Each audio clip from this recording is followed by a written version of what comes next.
Israel अपनी हरकतों से बाज आने का नाम नहीं ले रहा है, जहां बार बार वो ईरान और फिलिस्तीन को प्रवोक करने की कोशिश कर रहा है। जहां ईरान ने कड़े शब्दों में धमकी दे डाली, तो वहीं फिलिस्तीन भी समय समय पर आंख में आंख डाल करके इजराइल को आईना दिखाने का काम कर रहा है। पर अब इजराइल ने एक ऐसा हथकंडा अपनाया है जो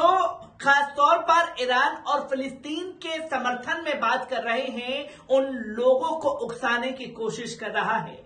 और इस बार उसने रशिया को निशाना बनाने के लिए एक ऐसा कदम उठाया जिससे रशिया बुरी तरीके से भड़क गया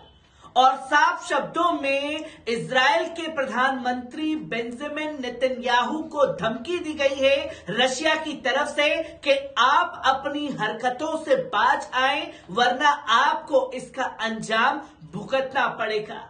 क्योंकि रशिया को लगातार जो है वो हथियार तालिबान के द्वारा दिए जा रहे हैं, तो वहीं साउथ कोरिया भी रशिया को हथियार दे रहा है, ईरान भी हथियार दे रहा है। और जब ईरान रशिया को हथियार दे रहा है तो इसमें कहां पीछे रहने वाला था इजराइल। इजराइल भी यूक्रेन को हथियार देने पर उतारू हो गया है और ये कहते हुए बेंजामिन नेतन्याहू दिखाई दिए कि हम पूरी तरीके से यूक्रेन के साथ खड़े हैं। और जब यूक्रेन के साथ पूरे कंधे से कंधा मिलाकर के खड़े होने का ऐलान किया है, तो पुतिन की तरफ से भी साफ शब्दों में धमकी दी गई है।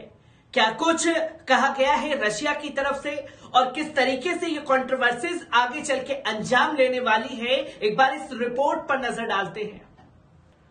रूस ने बुधवार को इजराइल को निशाने पर लिया और उसे कीव को हथियार मुहैया कराकर यूक्रेन में युद्ध में शामिल नहीं होने की चेतावनी दी है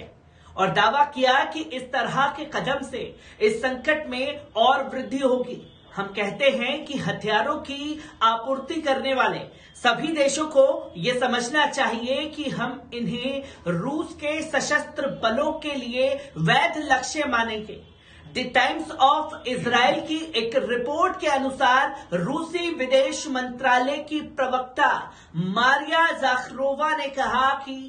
कोई भी प्रयास यहां नए या कुछ अन्य हथियारों की आपूर्ति के लिए घोषित है,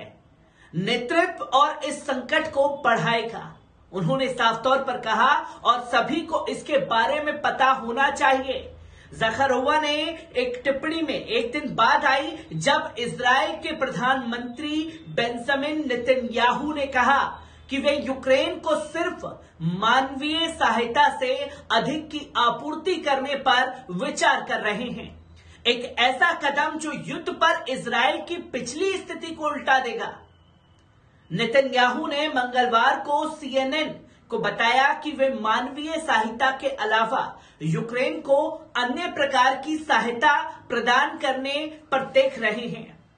इजराइल ने रूस के साथ अपने जटिल संबंधों के कारण बड़े पैमाने पर रक्षात्मक सहायता की बात करते हुए यूक्रेन के लिए कठोर प्रतिबद्धता नहीं की है।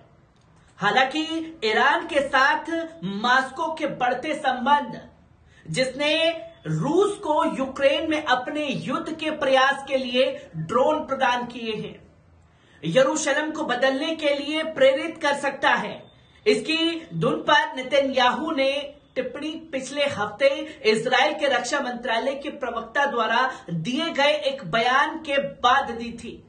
जिन्होंने फॉक्स न्यूज को बताया था कि इजराइल की सुरक्षा सोपानाक की नीति नहीं बदली है। प्रवक्ता का बयान है कि उन खबरों के बाद आया जिसमें कहा गया था कि इजराइल ने यूक्रेन को हॉक मिसाइल भेजने के अमेरिकी अनुरोध को खारिज कर दिया है, जहां प्रवक्ता ने कहा कि प्रत्येक अनुरोध की योग्यता के आधार पर जांच की जाती है। इसके अलावा हम अतिरिक्त विवरण का उल्लेख नहीं करते हैं, लेकिन प्रशासन ने ईरानी खतरों का मुकाबला करने के लिए इसे निर्धारित किया है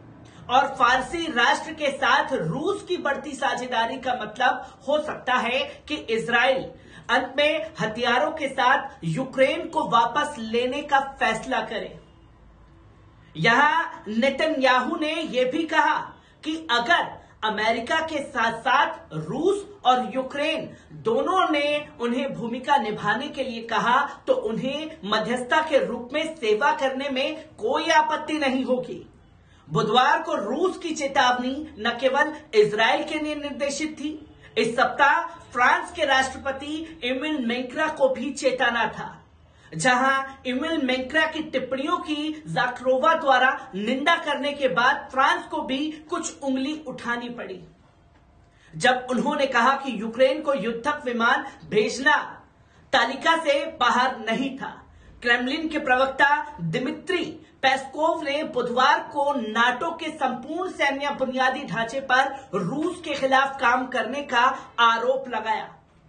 और यह कहा कि हम देखते हैं कि टोही ओरियन सहित नाटो का संपूर्ण खुफिया ढांचा और उपग्रह समूह 24/7 मोड में यूक्रेन के हितों में काम कर रहा है या नहीं कर रहा। उन्होंने रूसी मीडिया आउटलेट टास से अनुसार दावा किया कि पेस्कोव ने कहा कि गतिशील रूस के लिए बहुत अजीब और शत्रुतापूर्ण वातावरण बनता है, जिसको लेकर के तमाम देश अब उलझते हुए दिखाई दे रहे हैं और सिर्फ इजराइल इसलिए यूक्रेन का साथ देने पर उतारू हो रहा है कि यहां ईरान की जो नजदीकियां खासतौर पर पुतिन के साथ बढ़ रही हैं, उससे घबराहट मची हुई है और उसी घबराहट के चलते जो है ये ऐलान बेंजामिन नेतन्याहू की तरफ से किया गया कि हम यूक्रेन की हर संभव तरीके से सहायता करेंगे और हम कंधे से कंधा मिला करके खड़े हुए हैं यूक्रेन के साथ, और अगर हमें मौका मिलता है तो हम खासतौर पर रशिया और यूक्रेन के लोगों को समझा करके इस युद्ध में मध्यस्थता की भूमिका निभा सकते हैं। और इसलिए ये सारी चीजों को अंजाम दिया जा रहा है क्योंकि एक दिन पहले ही यह बताया गया कि तालिबान हथियार दे सकता है रशिया को, जो अमेरिकी हथियार अफगानिस्तान में रह गए थे। एक तो तालिबान से झुंझलाहट और दूसरी झुंझलाहट ईरान के ड्रोनों से। और दुनिया जानती है कि ईरान के ड्रोन किस तरीके से तबाही मचाते हुए देखे गए हैं यूक्रेन में, क्योंकि जंग की शुरुआत से ही खुल करके ईरान जो है वो रशिया को हथियार दे रहा है, जिसकी तस्वीरें लोगों के सामने आई। और इसी के चलते अमेरिका ने ईरान को समझाने की कोशिश की, पर ईरान ने आंखों में आंखें डाल करके अमेरिका की हर बात को इनकार किया। और जब अमेरिका की बातों को इनकार किया तो इजराइल अपने इस हथकंडे पर रूस यूक्रेन जंग के मामले पर आ गया और इसी के चलते खुले शब्दों में रशिया की तरफ से कह दिया गया कि आप अंजाम भुगतने की तैयारी करें, क्योंकि इसका खामियाजा आपको भुगतना पड़ेगा, जिस तरीके की हरकतें आप लगातार करते हुए दुनिया भर में दिख रहे हैं। मैं ऐसी ही खबरों से आपको रूबरू कराता रहूंगा। दीजिए इजाजत, शुक्रिया।